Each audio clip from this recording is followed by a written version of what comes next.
Hey everyone, so today I'm just doing a quick sword tier list, just discussing my taste in swords. Curious to see any input from the chat if anyone's up this late.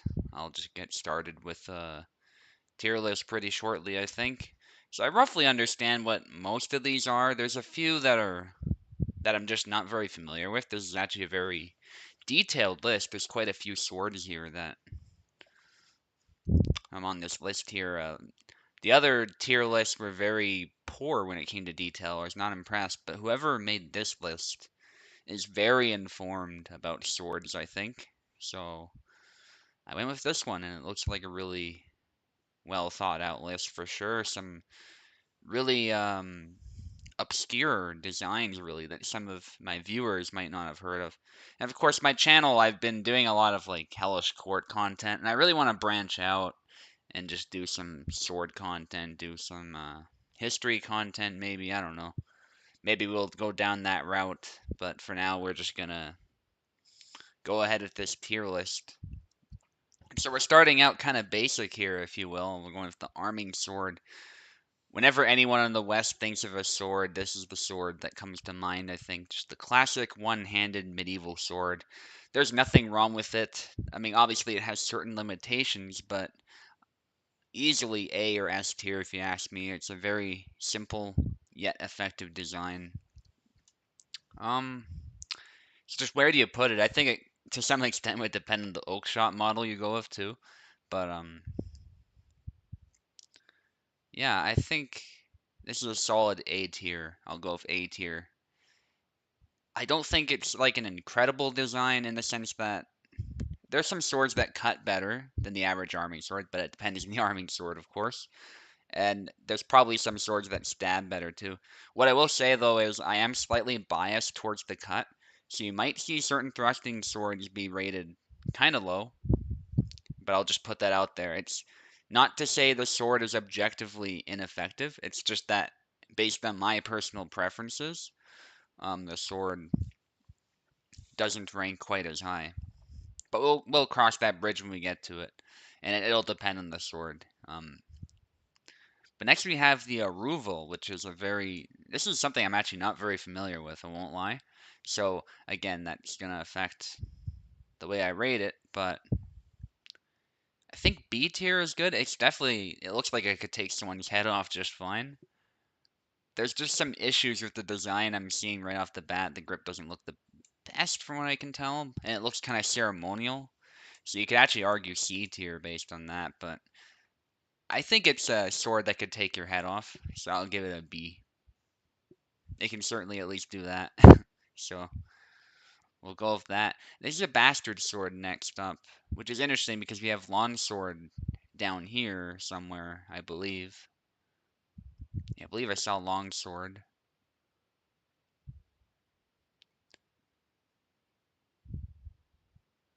Yeah, there's the Zweihander there. I thought, yeah, longsword right here. I'm just blind because I move stuff around. But anyway, yeah, there's a longsword here and a bastard sword here. They're pretty much the same sword. Some people will say like the bastard sword is just a shorter longsword that's more closer to arming sword length. So it's kind of trying to be both types of sword at once with a two-handed grip.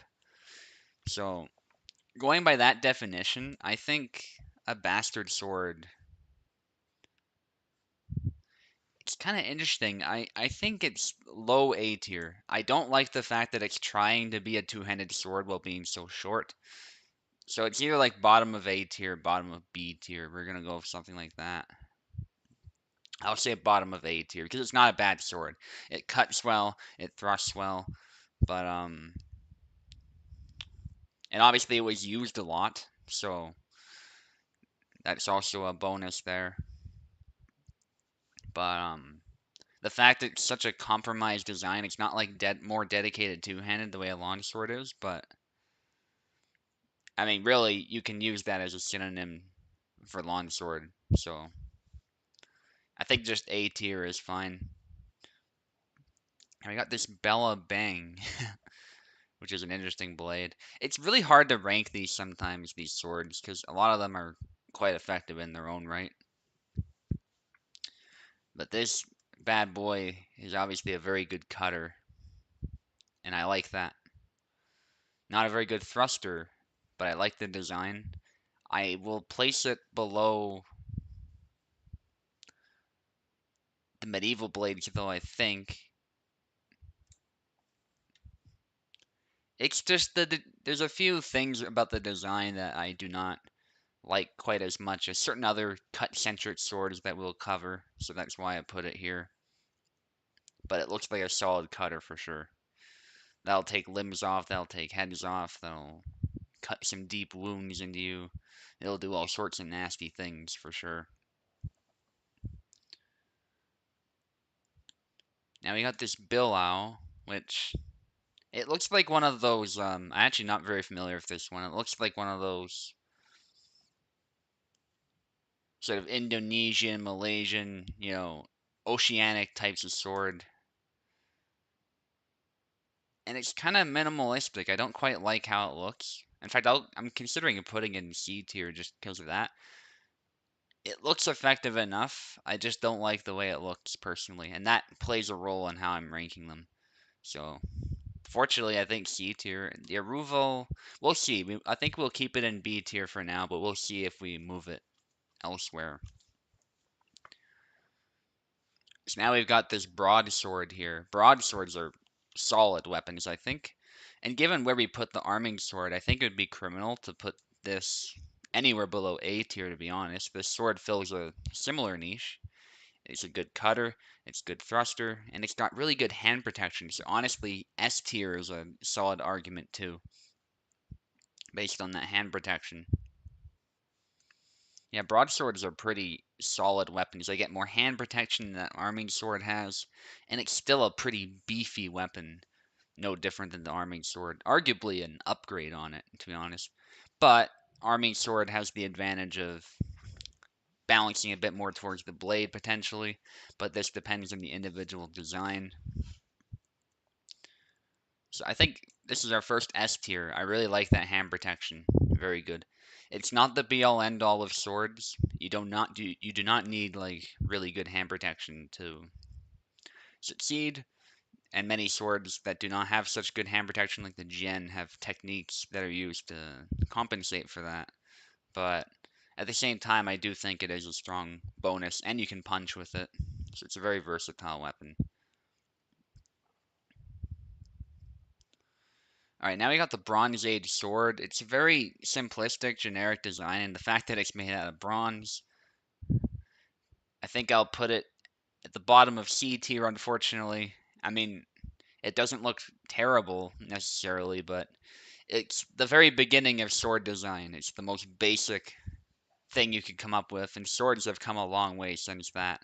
So unfortunately, C tier is about where I'm gonna place that. And you can see the profile is kind of similar to the Bilao actually, so pretty consistent with that, I think. Now the butterfly sword is pretty interesting. Very often these are paired together, and I'm gonna assume when evaluating this one that you have two butterfly swords because it's often used dual wielded actually in traditional martial arts. You can use it with you can use just one as well, but used in that manner, I've been actually quite surprised by how effective this can be. A skilled practitioner can even take on a longsword with two butterfly swords. I think where it kind of falls short is just the fact that it's not really made for war, is it? Like, let's face it, it's made for more street dueling, that type of thing, martial arts, maybe some street fighting, close quarters. It's got some limitations, but it's essentially a massive knife, isn't it? It's just a bit short for my taste, so I'm gonna put it B tier. There are swords that I think would outperform it, generally speaking, but it has a high skill ceiling, so a really skilled practitioner can make those work for sure. But I think B tier is deserved because there are swords that if someone was skilled with them and you're using butterfly swords, you're probably in a little bit of trouble. So I think that's a pretty good spot for it. Now we got the Chokuto. This is a very old Japanese sword. Straight sword. Yeah, so a lot of people think that the Japanese forging method demands that the sword is curved, but this is not entirely true. They actually started out with straight blades, much like China. So the Chokuto is very bare bones design. So I think it also, it's hard to say. Does it deserve C tier? I think so. It's really, it really came about when Japanese swords were in their infancy. So I think C tier is a fair place to put it. In fact, I might move the Ruval to C tier. It's hard to say. But I do think the Chokuto is above the Bilao. It's longer, and it's above the Bronze Age sword as well. And also, one reason the Chokuto is put here as well is I do not really like how it looks. It's kind of bare bones and basic. It'll still kill you. It's not like it's an ineffective weapon, but it's not great either. Now the Cinquedea, I think that goes close by with the butterfly sword too. It's good for civil defense. It's good up close. Solid cut and thrust design actually in many cases, but I think I'll put it below the butterfly sword is just because the butterfly sword is often used dual wielded. So I would bet on the guy if the butterfly sword is probably assuming equal skill, but there's nothing wrong with the Cinquedea. It's a very popular Italian design. So I think right smack in the middle of B tier for now is good. Now I've got the Claymore. Now this bad boy can appear in either longsword form or greatsword form. And I really like how that crossguard looks. It's a very good cutter. It has a lot of reach. And if it's greatsword length, it's even more badass. So I think S tier. So far we've got stereotypical like English and Scottish weapons in S tier.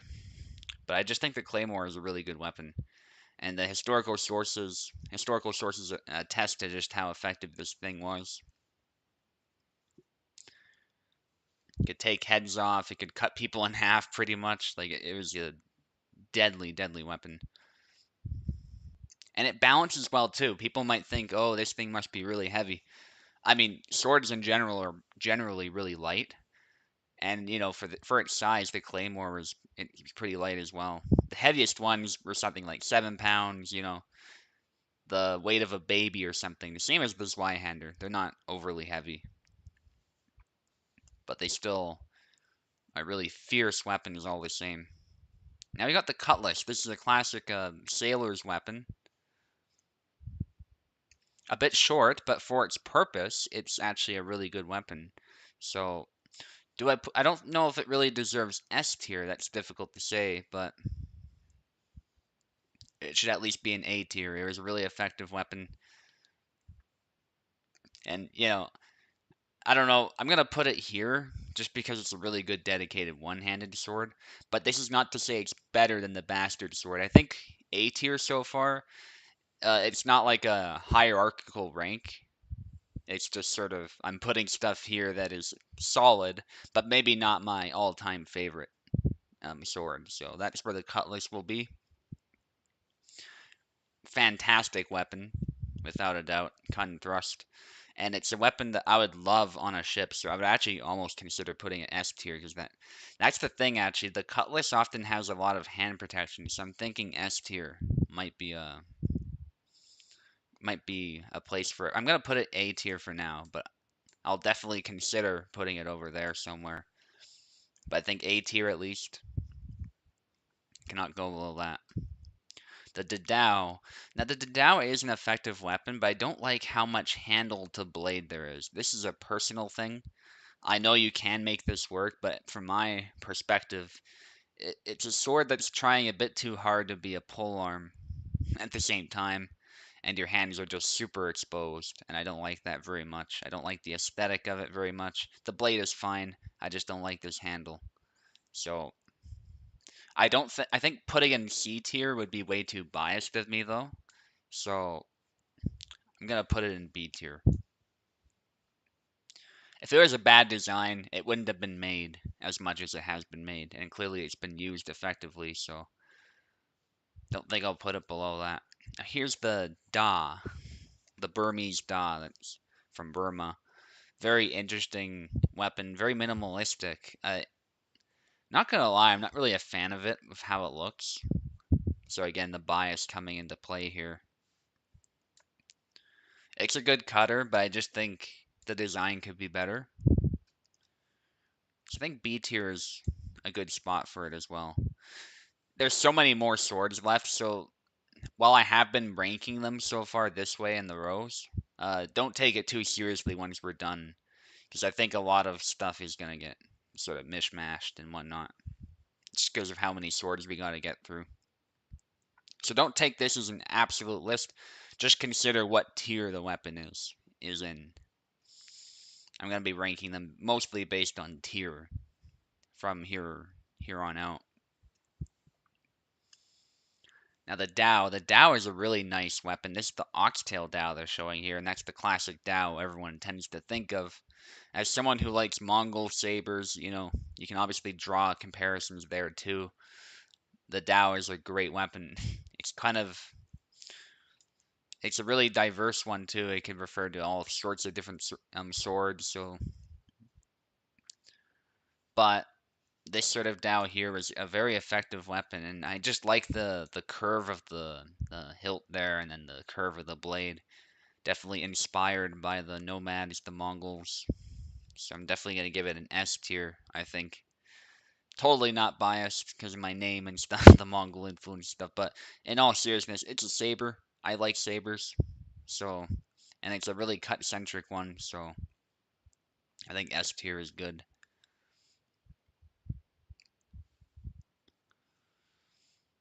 Okay, we got the dirk now. The dirk is actually a dagger, not a sword, but it is an effective weapon, and I think perhaps it's a bit minimalistic, but it's also a really good dagger. So let's put it in B tier. This is a Scottish weapon, often used if a shield, of course, is a last ditch weapon, used against armor as well. Very good weapon.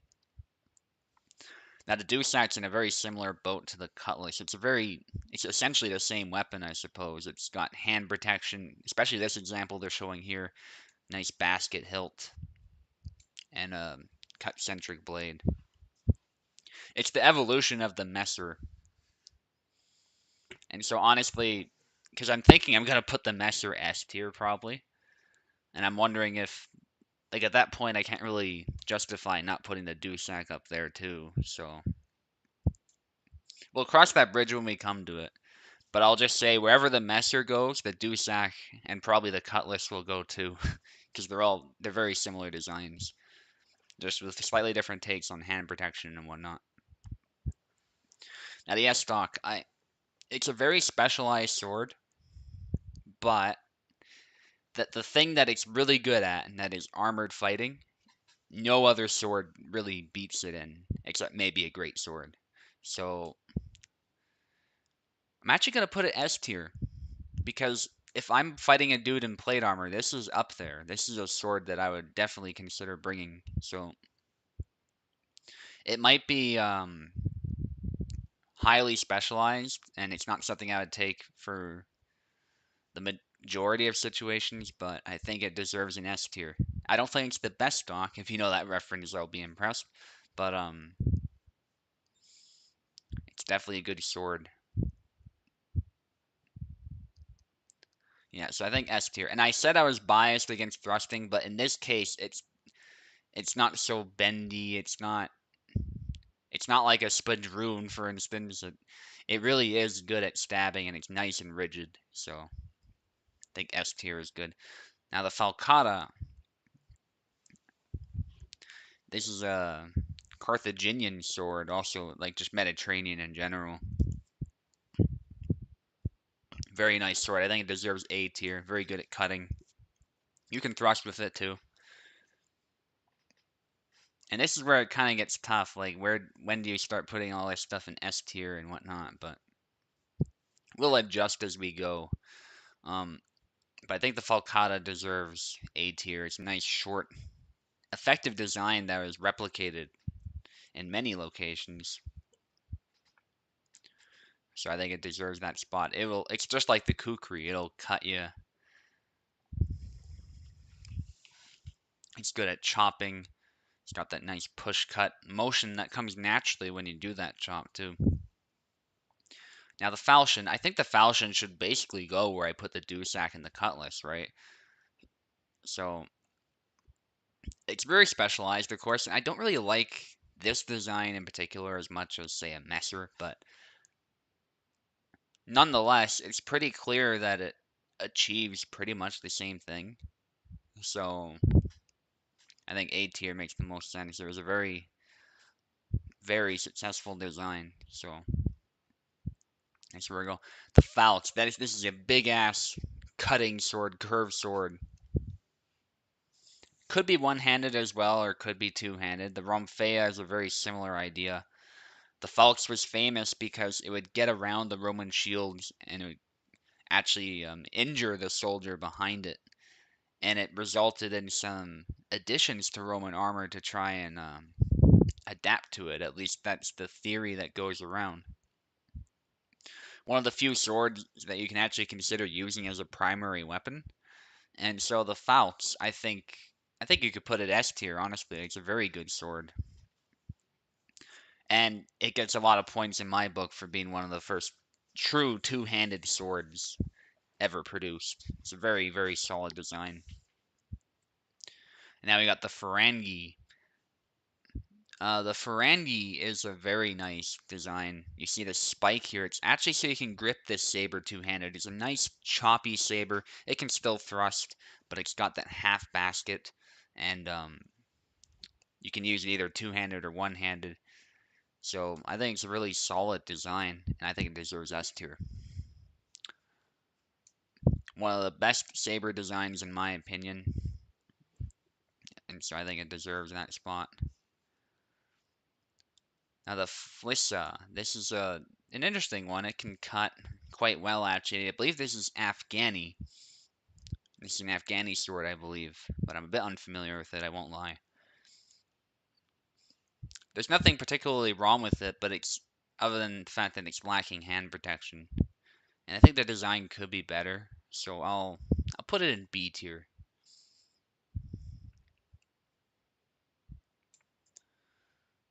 Um, I think the Aruval is gonna come down here. I'm just not a fan of that particular design, personally.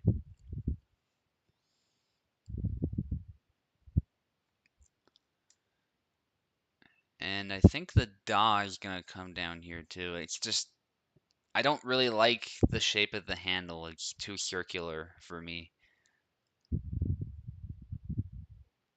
I like what it's trying to achieve. I just think there's swords that take on those silhouette that look so much better.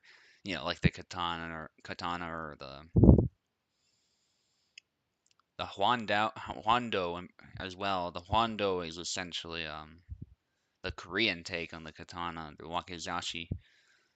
So I just think those swords that have this sort of silhouette and do a whole lot better with it as far as looks and function. So the Gari, this is an interesting one. Not really a fan of this design again, not gonna lie. I think C tier. Like it's not a bad weapon, I don't think. It's just so minimalistic and I don't like the shape of the handle. It would work. You can kill someone with this just fine. It's just it's not one of my favorite swords. And you'll notice I haven't really put anything in D tier yet. Even this one, not really, because the Aruval you can take heads off with it. So I think putting it in D tier is a disservice to it if I were to do that. Now the Gladius, this is a compromise design. Many people think it's a thrusting only sword, but that's a huge misconception. In fact, the actual sources that talk about the sword's use do talk about like dismemberments and slashing as well as thrusting. So you can totally do both with this, and it's a nice broad blade, especially this model, the Hispaniensis, I believe. So especially if you consider that one, you gotta put this in A tier. Very good sword. On its own, it's not like amazing, but if you consider the way it was used with the Scutum, obviously it made the rounds in the Roman Empire and did quite well. I think the Flissa should go to A tier. I think this is the sword that appears in Swordsman of the British Empire. I'd have to dig it up again, but this thing is actually quite a monster of a cutter, if I recall correctly. Yeah, so I'll put that there. And keep in mind, I'm not saying that Dead Dao is necessarily worse than all of these. I actually think, as far as like just pure effectiveness, you might put it there. But I'm also taking into account my personal tastes and what I like in swords. So B tier is for stuff I'm just not a massive fan of, or it's just not particularly effective. But if you were to stack it up against these, but if you stack it up against these, it'll do just fine. And, you know, it's seen a bit more effective use, I think. It's the way I'm looking at it. And also, the swords in C tier, they're just very bare bones. You'll notice a trend. They're kind of bare bones. They're the beginning of sword designs, or they have something aesthetically wrong with them. The Chikwodea and the butterfly sword seem to look better, for instance, than all of these.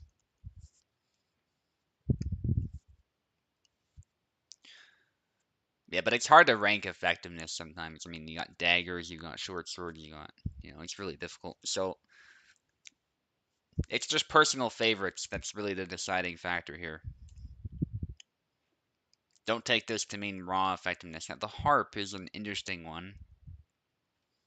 I don't know why that hook's there. That seems a little unnecessary. That's a Greek sword, by the way. It's a standard Greek sword otherwise. I just don't see why that hook needs to be there. So I don't think it makes it an ineffective sword, but it's just a little bit odd, so put it in B tier.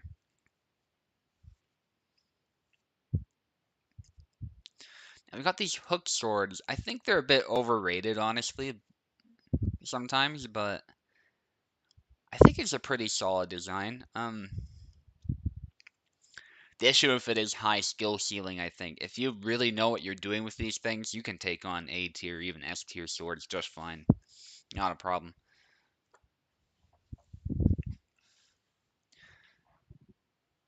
They're just not my personal favorite. So I think B tier. Like, they're not terrible, I don't think, but they're kind of niche. So I think B tier is a good spot. Now the Wando, this is like the Korean take on the katana, like I was saying. You gotta put it at least in A tier. That's a pretty solid design. I wouldn't put it S tier though. S tier is not my favorite. So I think A tier is good. And I'll probably put the katana here too. I'll go ahead and do that once I find it. Now, if there's Sengoku era katana that are long, like long swords, I put it S tier, but I'm assuming they're referring to the Edo period style of katana. So we're gonna put that in A tier. Just gonna try and find the katana here. Yeah. So the katana is a nice looking sword. I don't think there's a whole lot wrong with it. And I definitely think it's a cut above these, but it's just not the greatest, I don't think. Now the Huan Du Dado. Strange one, this one, but again, it's just so bare bones. I don't like how it looks. It's just a very if I think this would cut pretty well, but yeah, it's just bare bones and basic. It will kill you just fine, but I feel like sword design has come a long way since that. Now the Jian, you might think, oh, the Jian is a little bit bare bones, but there's a lot of thought that has gone into the Jian's design over the years, and some of them are even like longsword length with two hands, two-handed use. I think I'll actually put it in S tier because this is the type of Jian I'm sort of thinking of. This is a Spadroon done right. What this is a sword that is stupidly light. Jian are just as light as some small swords and Spadroons. Very light sword. but it's rigid enough and it has just, and the balance is just right to where it rewards skill. So it's actually pretty good at cutting. A lot of people think these are just thrusting weapons. They're actually more like side swords.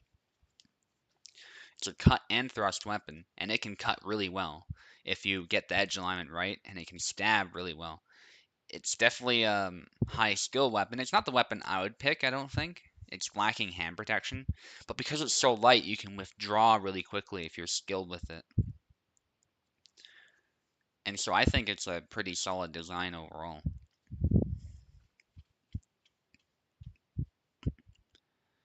Now the Callus is interesting, similar to the Cuirass.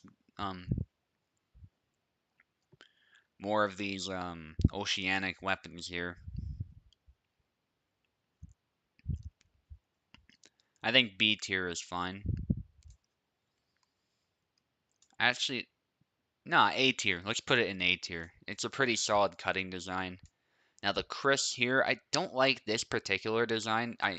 I've seen a lot of Chris's that look more like this Callus here, and I like them. But this design, I think it's not a bad one. It's just I don't like the way the hilt is shaped.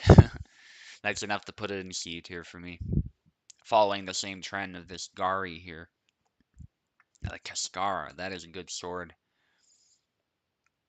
Which I think I'll put in S tier, actually. It's a very cut-centric, almost a cut-centric sword. You can stab with it, but it's a really choppy weapon designed to be used with a shield. These were called Crusader swords in 19th century sources, but they come from the Sudan actually in North Africa. And what these are actually, what these probably actually are, is they're descendants of older Arabic swords which were straight.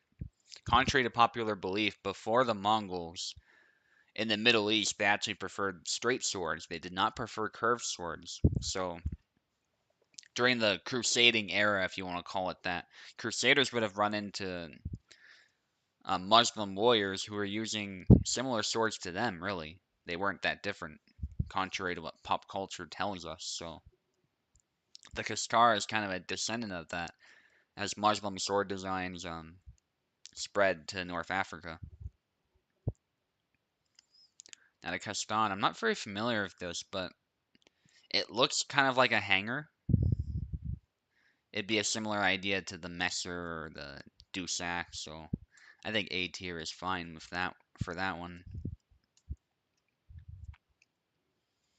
Now the Qatar, this is a punch dagger type thing, very niche, but I don't think it. It's hard to say.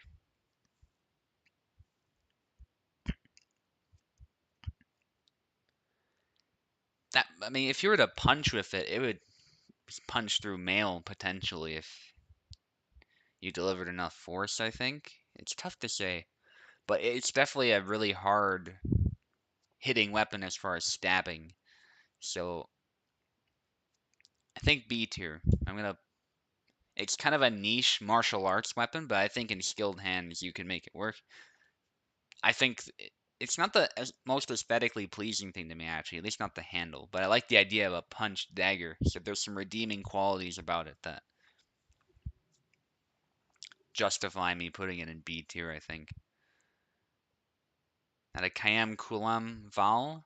This looks like kind of a thrusting sword, but from a it's probably a straight Indian sword by the look of it. Because I see this pommel and I see the crossguard there. A bit minimalistic, but I think it's at least above these. I'll put it here.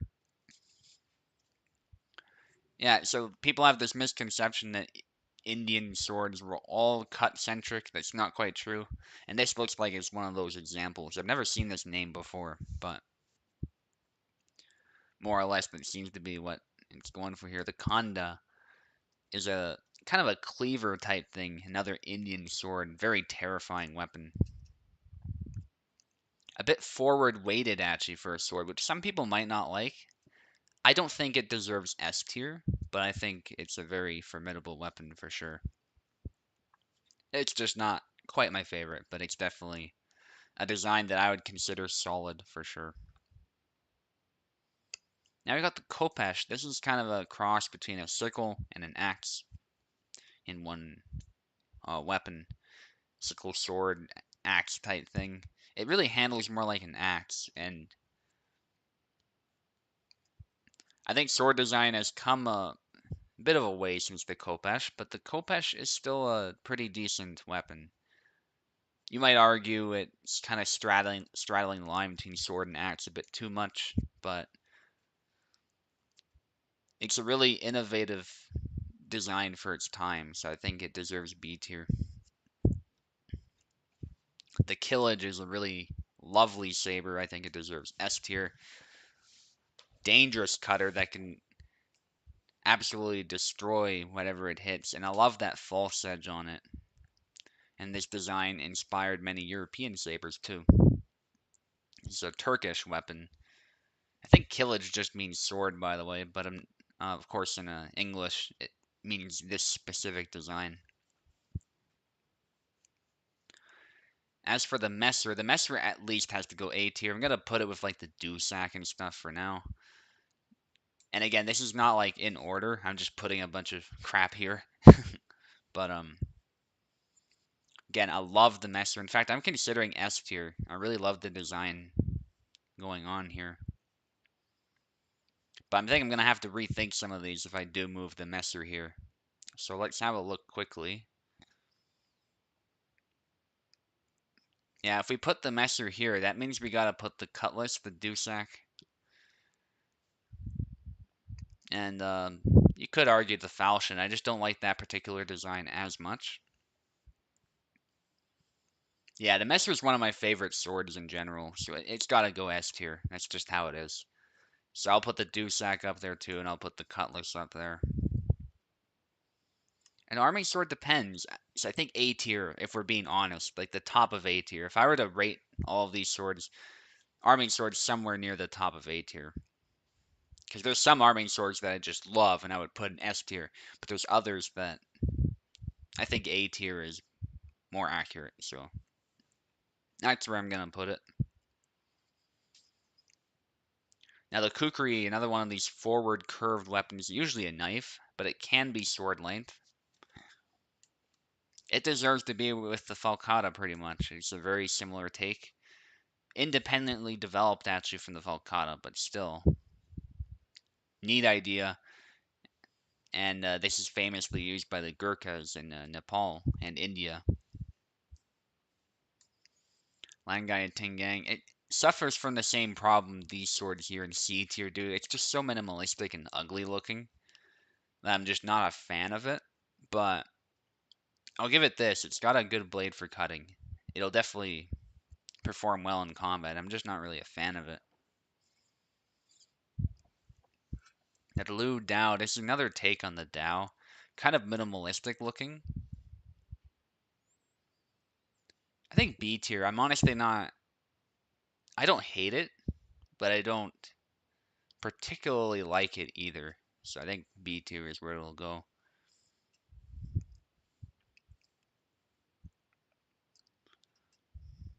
Now I got the longsword. This is an easy S tier for me. One of my favorite designs. And it's kind of odd that I put the bastard sword in A tier, but I'm assuming it's the stereotypical bastard sword and not a more broad take on the term, which would also include all longswords, in which case I would just put it here. But I'm assuming it's some kind of distinct thing from the longsword, which means it's basically a short longsword, which I'm not really a fan of. So A tier is where we're going to be putting that. The Mandao, again, I just don't like this design, the way it curves like that. I know it's not ineffective. I wouldn't exactly hate holding it, I don't think. It's just I don't like the design. So C tier. So C tier, to be clear, I think it's for swords that I just don't like. I don't like them, but at least they work. They will function in combat if you use them.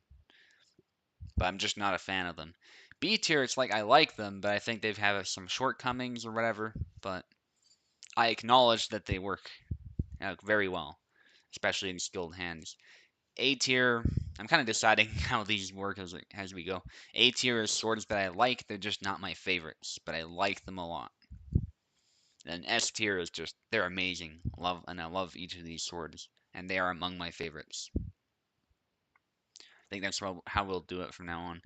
So the Meow Dao, this is like a great sword type thing, very similar to the Nodachi. So I know where the Nodachi goes. It's gonna go S tier. It's my favorite Japanese sword. I don't like the small katana type thing, but I do like Nodachis. I do like Tachis as well, but Tachis are not here. So these sorts of two-handed swords that are great sword size, I gotta put them in S tier. Nyabor, again, it suffers from this situation where it's just so minimalistic looking. But it would, again, work just fine in combat. It's like you're onto something with this, but you gotta improve it, you know? That's the way I feel about it. The Nimcha, we gotta give this S tier. I main Alexander in Hellish Court, and part of the reason for it is that I really love the weapon that he uses. The Nimcha is really interesting because it's kind of a marriage, as Demon Stiff, or not Demon Stiff, it was actually Adam that said it, from the Mansamiri TikTok channel. He's also a Hama practitioner with the Hama Association, that is historical African martial arts. And the cool thing about it is it's got North African aspects in its design, like that horse pommel. Then it's got this curved saber design, which clearly was inspired by like the Mongols and the Turkic people, and the Islamic groups brought it to North Africa. And then you've got this guard design, which is clearly inspired by European falchions. So it's this marriage of three continents together into one sword. And it's a really choppy weapon. It's got good hand protection, and I love that grip. So definitely deserving of S tier. And it kind of reminds me of a chess piece, how it's this horse head pommel in the shape of a horse head. So it's a really cool take on sword design overall, I think. All right, the Ninjato did not exist, so I'm going to put it in D tier. Now, we did have straight swords like this actually did exist in Japan, but since it's called the Ninjato, it's just a Hollywood prop. It did not exist, so it's an easy D tier. I absolutely hate this sword. It has helped spread a lot of misconceptions about the ninja that I'm just not a fan of. I'm not a weeb or anything, it's just the ninja are just so poorly understood, and the Ninjato is partly to blame for it, I think. This idea of a sword that only ninjas use is just not founded in historical fact, so D tier it is. And I know where the Nodachi's going. It's going easy S tier. It's a great sword, so honestly, we should put the great swords up here. Great swords are my favorite. Sabers and long swords next up, roughly so. And the broadsword is pretty good too. I'll leave the broadsword there. It's not a strict order. But yeah, the Nodachi is one of my favorite swords in general. I'll actually put it at the top for now. My second favorite sword next to the Zweihander. The Zweihander is number one for me. Just a big curved greatsword. You cannot go wrong with that. Served a similar function to greatswords in Europe. Tokugawa Ieyasu famously had Nodachi wielders in his bodyguard. And they also were used by Wako pirates, which is how the weapon made it to China and the various forms that it appeared in there. The Chinese managed to get their hands on some scrolls from Japan, and thus the martial art system of that greatsword made it there too. Panabas, this is a really weird one to me. And again, it would definitely work in combat. I don't like the design at all. It looks very bare bones, all the rest of it. Similar issue with the Parang, honestly. I'm gonna put it here as well. You'll notice a very similar theme here. Just swords that I'm not a fan of in the C tier, but they work. It's not like you wouldn't be able to fight with it. So now the Pata. I think the Pata, it's in a strange spot. I like the idea of it, but the fact that it not only is protects your hand so well, but it also forms a gauntlet, really limits what you can do with it. But it's not as if the design doesn't work, and I still kind of like the concept. It kind of speaks to that fantasy concept of the gauntlet weapon type deal. And so the idea behind it is something that I really appreciate. It's just, I think in practice it could be better. So I think it's an Indian sword, by the way. We'll put it in B tier. The Polwar, this is an Afghani sword.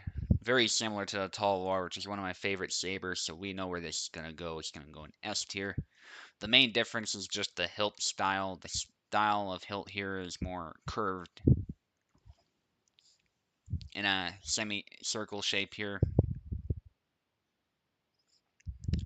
So that's where the Polwar will go. Now the rapier. I know I said I was going to be biased against the thrusting weapons, but we don't see a side sword here, do we? And I'd say that is included under the umbrella term of rapier. So I'm actually going to put it in A tier. And I also think, despite the fact that some of them are thrust-centric, you can still cut with some of them. In fact, many of them, I should say. And the fact is, even the thrust-centric ones, I have to respect them for their effectiveness. And the rapier looks really good. There's nothing wrong with how it looks. It's got good hand protection. If you like stabbing, this is the sword for you in a duel situation. And you can use it in military circumstances, contrary to popular belief as well. It's a very successful design of sword, but my preference for sabers is the reason why it's an A tier and not S tier. And I also prefer long swords and stuff. So the main problem with the rapier is it's just not one of my favorite swords. But I can't emphasize enough how effective this weapon is. It's a great weapon. Absolutely nothing wrong with it, I don't think, for what it intends to achieve.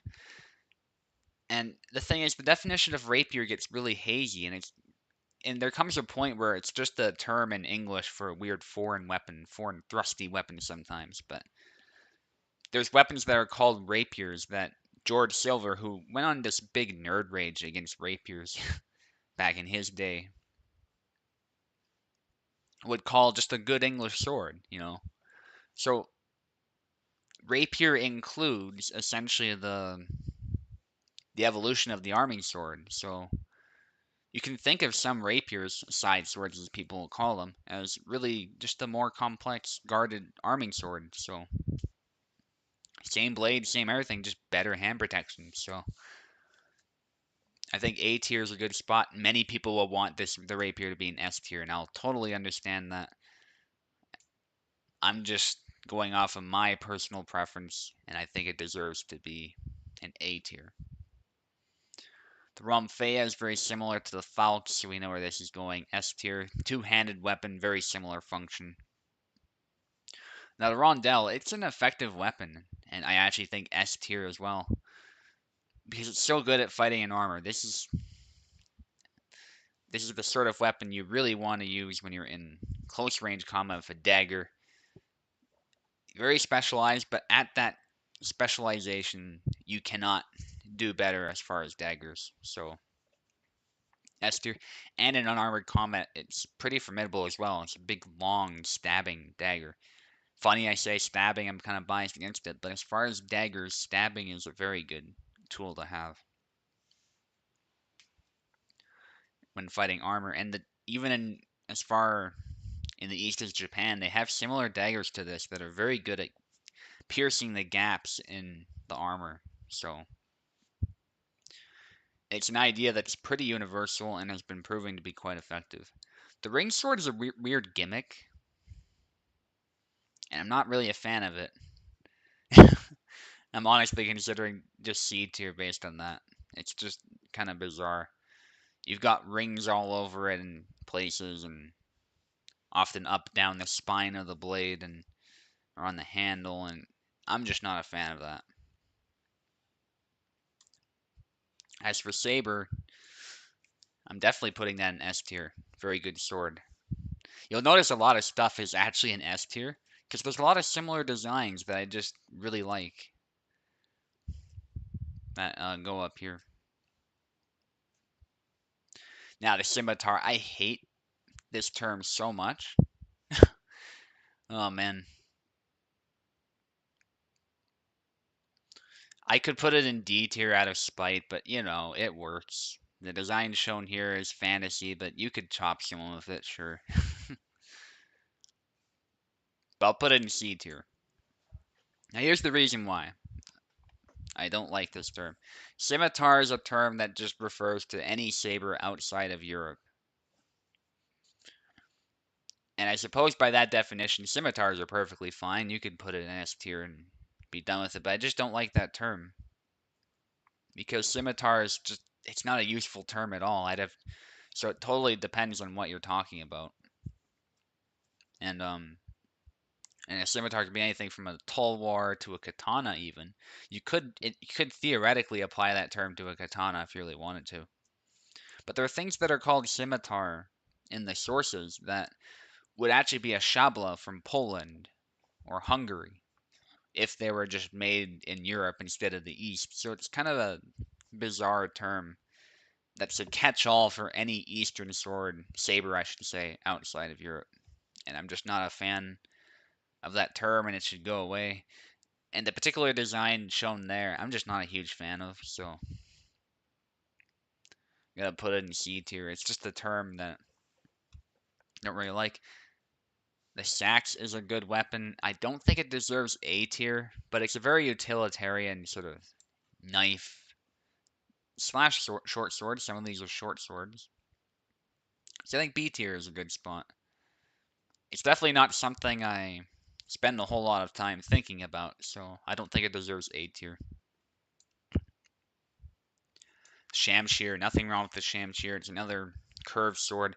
Now this, on the other hand, refers to something very specific. This is Persian style, Middle Eastern style curved sword. These appear in Africa too, and to some extent Europe as well, just under different names sometimes. I think it refers to like lion's claw or something, this specific term, but it can also just refer to swords generally. So I think that's where it goes. It's a very solid cutting design, and you can stab pretty well with it too. You just gotta be careful of how you do it. It's definitely a cut-centric sword, but these tend to have a nice taper for stabbing. So if you really like stabbing as well, you can make that work if you work the angle properly. Now the Shashka, the main issue I have with it is that, again, it's so minimalistic, like many of these others. It has no hand protection. I don't like that. But the fact that it's a saber does save it a little bit, and I'll put it in B tier to be nice. I think it at least deserves that. But I'm not a huge fan of the design, not gonna lie. Now the Shotel, this is, I think, A tier actually. This is a design that really stood the test of time. It stuck around since the origin of sickle swords, really, and it still got used. It was used effectively against the Romans potentially because the Ethiopian kingdom used a lot of these when they were fighting the Romans, and this type of sword even appears in the 19th century in different forms, sometimes more saber-like forms. It's kind of difficult to use, and I think there are swords that I like a bit better than it, but the Shotel is a really interesting design that's caught my eye lately, and I think A tier is definitely deserved. You can strike down with the point, you can use the other edge and cut with it more like a sickle or a saber. So it's a really neat design for sure, and it's designed to get around shields with that hook and to be used with a shield. So definitely really good design. The Sheikah, I don't really like how it looks, and that's why it goes B tier. But again, it's one of those curved swords. It cuts really well. If you watch Forged in Fire, there's a nice episode where we see this thing in action, and it's definitely a good sword. Famously used by gladiators, probably based on the Falx, actually, funnily enough. But the one-handed version of the Falx, that is. But I just don't like how this thing looks. The Romans kind of bastardized it a bit. But that's just a personal taste in aesthetics. As far as effectiveness, I suppose, A tier material. And again, this minimalistic design, not a fan of it. Small sword, I'm just not a fan of small swords. I'll go ahead and say it. You can easily argue A tier if you like small swords, maybe even S tier if you like small swords. I think it has many shortcomings as a light sword. It stabs really well, and I have a lot of respect for it for what it can do. But I just don't like swords. Like this thing basically cannot cut, so it has to be C tier for me. I am really sorry to anyone out there who likes small swords, but they're just not my thing. Looks like a dinky little sword, which is kind of the idea. It's supposed to be light and rigid and such that you can run people through, and it does that well, but it's just not a particularly good sword, I don't think, as far as my personal taste. Spadroon. This specific model of Spadroon is shit, so I gotta put it in D tier. There are some Spadroons out there that are perfectly fine, but this particular one from like the late 18th century style British ones, in the early 19th century ones, tend to really suck. And the problem with them is they're too light to cut properly. They don't balance properly for that purpose, and they bend too much on the thrust, even more than many rapiers do. And I've seen some bendy rapiers really surprise me of how well they can stab, but this Badroon is just way too light and way too bendy. They tried to make this compromised design with like the 1790s pattern. I think 1798, I should say, pattern. And they compromise too hard to the point where it can't cut very well, it can't thrust very well. It's only good as a commanding tool and pointing at the enemy. Spadroon, this style of Spadroon is one of the worst swords ever made. I'll put it above Ninjato because it actually existed, but this is one of the few D tiers we'll be seeing. Now the Spatha. I think this deserves to be put with the Gladius, honestly. It's a cavalry Roman sword based on Germanic designs, possibly, or the Romans developed it on their own, perhaps as well.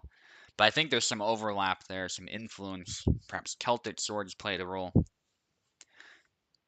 and it's kind of the ancestor of the arming sword, you could argue. And I don't think there's anything wrong with it. So I think A tier. It's just kind of basic, right? But it gets the job done.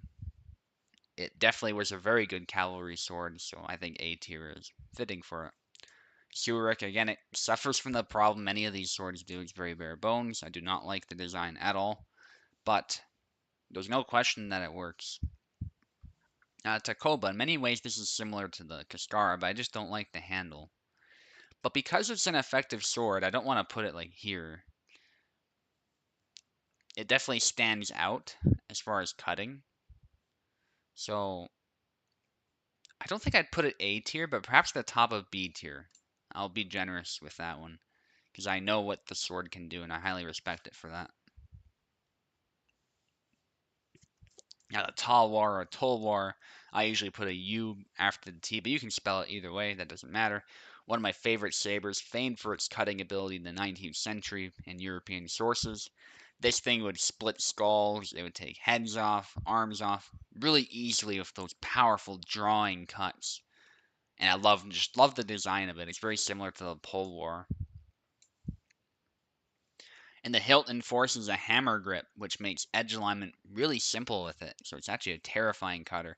Before katanas were all the rage in the West, I mean, really, Talwars had that fame, that fear factor. And this was something that British soldiers actually faced in combat. So that fear was more legitimate, I think, than the overhyped katana later. And katanas are good. That's why I put it A tier. Let's be very clear of that. It's just that they're often overrated. So I think it's one of my favorite sabers, so definitely S tier. People exaggerate the hilt thing, by the way. Obviously, if it's too limiting on your hand and doesn't allow any wrist play, then it's just too small for you, right? As Matt Easton pointed out. So there's many misconceptions with that, but it is supposed to be a relatively small hilt. Many of them do end up being pretty small. Now to take a tall war is a really weird one. I like how it's so broad, but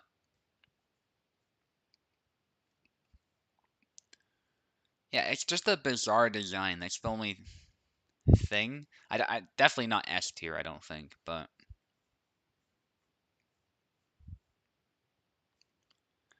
it's a broad blade. That thing would cut you to pieces. So yeah, I respect the design a lot. I just don't think it's really my thing, so I'll put it in B tier, the top of B tier.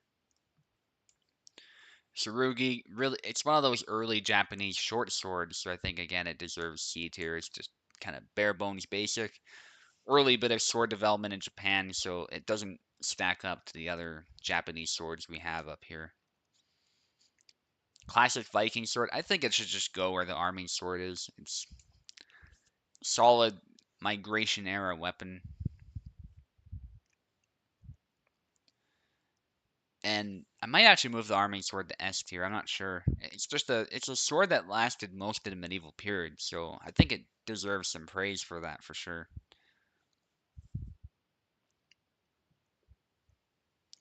Yeah, I think I'll do that. I think I'm kind of underselling the arming sword a little bit, maybe. I'm just looking at what else is in A tier.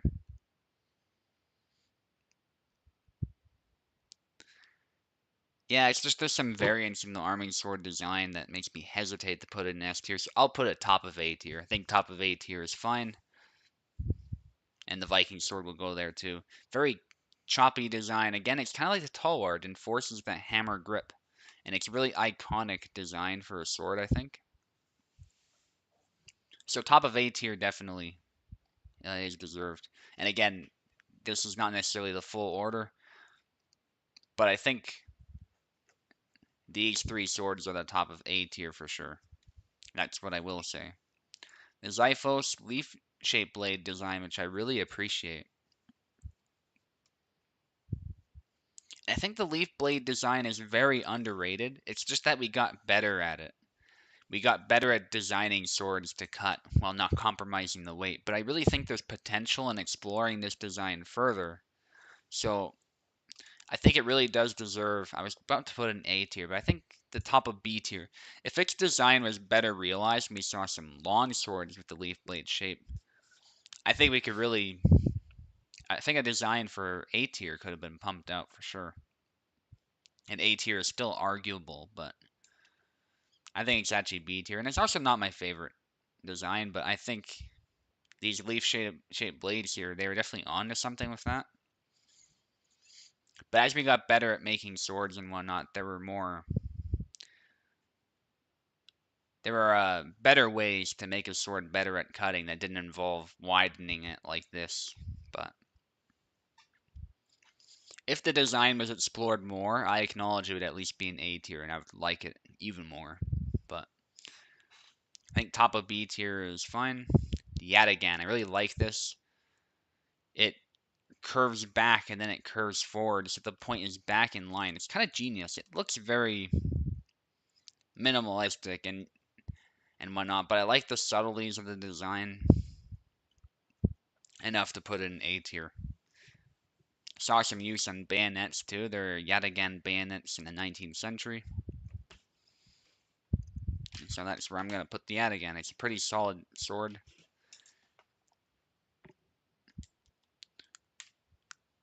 Bottom of A tier, though, not quite one of my favorites, but it's getting there. It's getting there. This thing, it's got serrations on it that are completely unnecessary and looks rather ceremonial. It would hurt, but I think D tier is where that thing should go. So of course, scimitar. I'm not a fan of this design, honestly. It looks like, what's the point? You're reducing your thrusting ability by splitting it like that. And just kind of ruining the feel of the sword, I think. So we're going to put it there. And again, I don't like the term scimitar. So automatic C tier. The Zanma Dao, it's another great sword, so we're definitely going to put it up here. And the Zweihander is my all-time favorite sword. This is famously used by the Landsknecht, used by bodyguards, used aboard ships sometimes, these European greatswords. And it's very good at fighting multiple opponents. It has the reach of a small polearm, but it balances like a sword, so it's a really cool design. You have the ricasso there to use it like a short spear. Very good at thrusting, very good at cutting, a ferocious cutter. And in general, just great swords as a class are my favorite, so the Zweihander has to take the #1 spot in S tier. And it's definitely an S tier design. The Zweihander, I would argue, and generally great swords in general too, so like the Nodachi, the Zanmadao, a claymore of great sword size, these types of things, they will take on any other sword in open combat and defeat it, assuming equal skill. The great sword just has so many advantages, and it's deceptively fast despite being among the heaviest of swords out there. So that's my tier list. There aren't any other swords down here, so I think I'll end off here pretty soon. Just give you another look at this list. X out of that ad there. And there you have it.